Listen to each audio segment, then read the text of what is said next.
I'm Vinod Ravindranathan, and welcome to my little zone, a space that I call the Mindfulness Zone, a podcast and a YouTube channel, and a space where you can simply step out from your thoughts and that constant chatter of the mind. In today's practice, we're going to be stepping outside of our thought process, using movement, the movement of our physical bodies. You will find many more meditations and reflections on www.mindfulness.zone. That's www.mindfulness.zone with more guided meditations and live online meditation practices. Thank you, and I really hope you enjoy this practice. In a moment, you will hear the sound of the bell, and this bell is going to be an opportunity to just come back into your body, to stretch your body, to be kind to your body, to practice something called mindful movement. We're human beings, but we have become human doings, haven't we? Constantly moving from one place to the other, performing one task after the other, and that involves a lot of movement. Walking, carrying, washing dishes, writing, typing on computers. All of those are movements. And so just after you hear the sound of the bell, it's going to be an opportunity to just do a very simple movement that your body is asking for. So as you hear my voice now, begin tuning into your body, noticing if there is any particular part of the body that feels a slight or perhaps more intense sensation that you may call discomfort. And when you hear the sound of the bell, see if you can somehow soothe that discomfort. It might be by simply moving your body. It might be by changing your posture. It might be by giving that particular part of the body a very gentle massage. But you haven't heard the bell yet, because my instructions are going to continue for a brief moment longer. Seeing how the movement unfolds, beginning from this point, in fact, because having heard my voice tell you that there will be a bell, notice how playful the mind can be. The mind might be, you may notice impatience beginning to arise. When is the bell going to come? And this is a part of our practice because we want to observe the workings of the mind, the habits of the mind.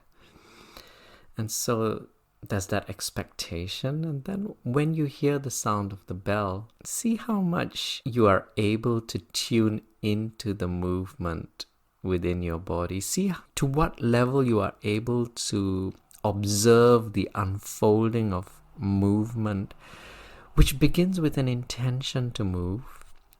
Right now, your mind is scanning through your body to notice which parts are uncomfortable, which parts you can experience that discomfort. And when the bell rings, that intention is going to translate itself into movement. Tiny electrical signals moving from the brain through the spinal column, through the nerves of the hand, the leg, which control the muscles, and then some muscles will expand, some will contract, and then your joints will begin to move, and within your joints, the ligaments, they will all begin to coordinate and move in different ways. And so it's an incredibly powerful experience which you can bring into every movement that you make in your daily life, especially because most of us are in lockdown and at home. Every movement becomes an opportunity to step outside of our thoughts, outside of our mind, and into this present moment this space that surrounds the thoughts, that's bigger than the thoughts, that's kinder than the thoughts, and most importantly, wiser, where all the solutions to our problems are, where all the solutions to the problems are. And so, here comes the bell.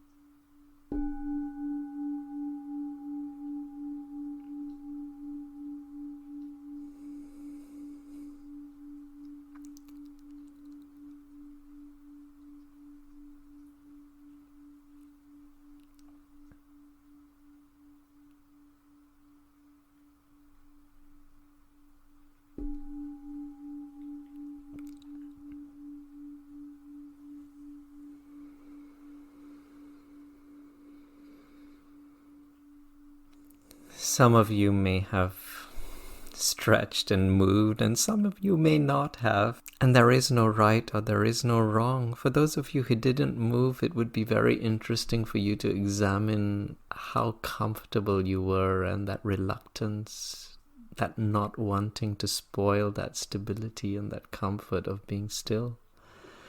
And for those of you who moved, tuning into that sense of relief that you may have hopefully experienced, or perhaps it was discomfort, or perhaps even sometimes when you may notice yourself pushing beyond your comfort zones, beyond your boundaries. That stretch might have turned into something quite uncomfortable.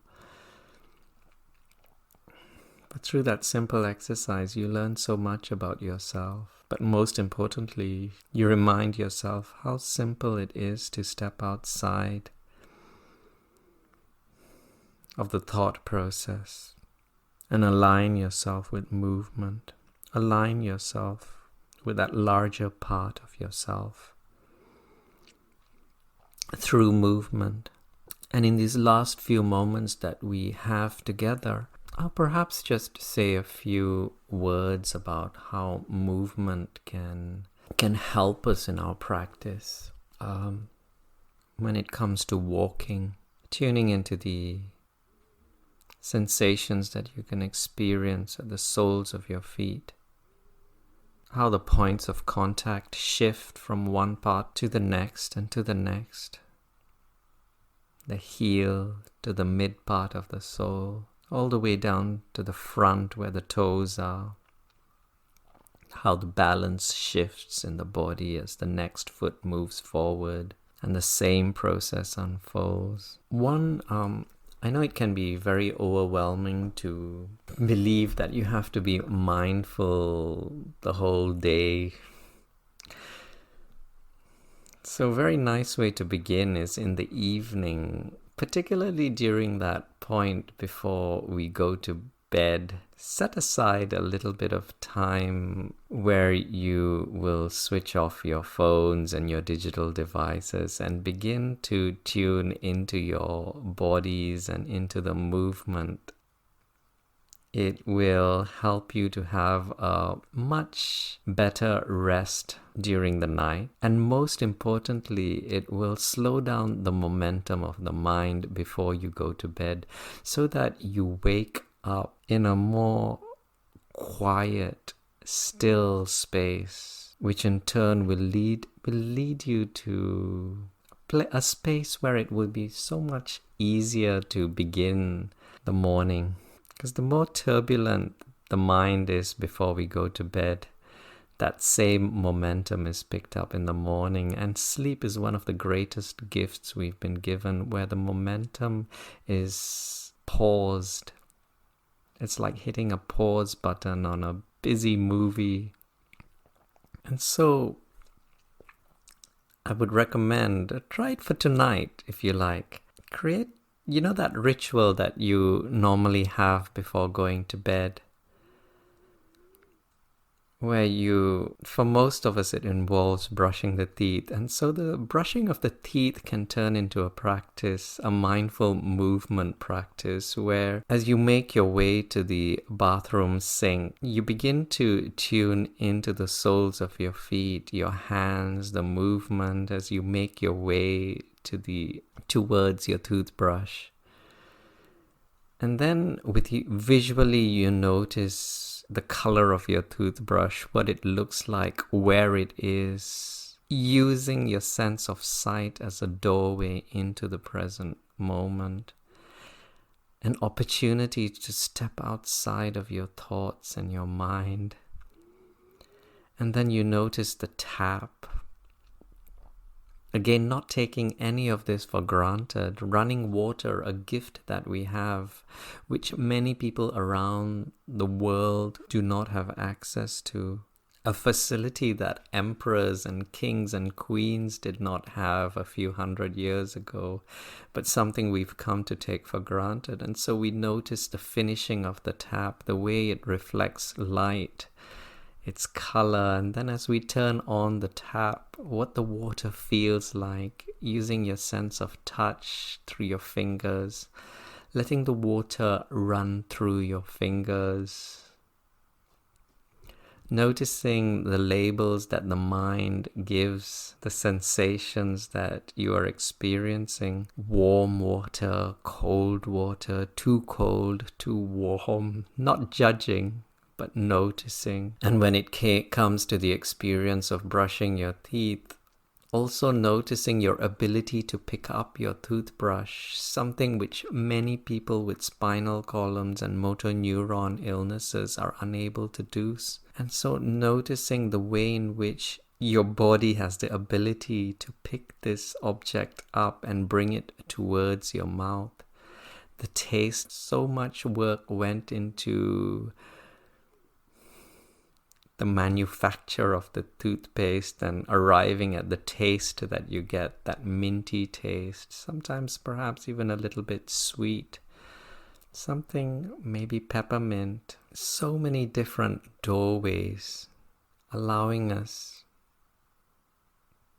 to step outside of this thought process. And then the process of going to bed, having brushed the teeth, once again tuning into your footsteps, making your way towards your bed, visually noticing all that you can see, and then surrendering to gravity once again as you allow gravity to take over your body, as you relinquish all the energy from your body, as you withdraw and surrender to the mattress.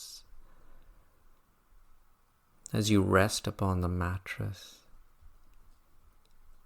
how it molds itself to the shape of your body, how it supports your body, the pillow behind your head if you use a pillow, the weight of the blanket, the duvet as it rests upon your body, how your mind labels that experience, comfortable, uncomfortable. The mattress is too hard, I'm extremely comfortable. Tuning into all that you experience at that particular moment. And in many ways, this will aid you in your practice. This will be an incredible help in your practice, because it will slow the momentum down very significantly, so much more noticeable as you wake up the next morning with a slower momentum of the mind, being able to embark onto practices such as this with greater ease. And we remind ourselves at this point, as we bring our practice to a close, that it is a practice. So you're not meant to be perfect. And because it is a practice, we will get better and better and better at it. Just like as we once practiced how to walk, as we stumbled and fell as young children, as toddlers learning how to walk, but we continued to practice. We didn't give up. We tried, we practiced, and soon we began to stand, and soon we took our first step, and then the second step, and then we just managed. to the extent that we now take almost every movement for granted. And that's what we remind ourselves this is a practice. And so to never get discouraged when we find ourselves once again identifying ourselves with the mind, becoming the clouds. It's the awareness that we seek.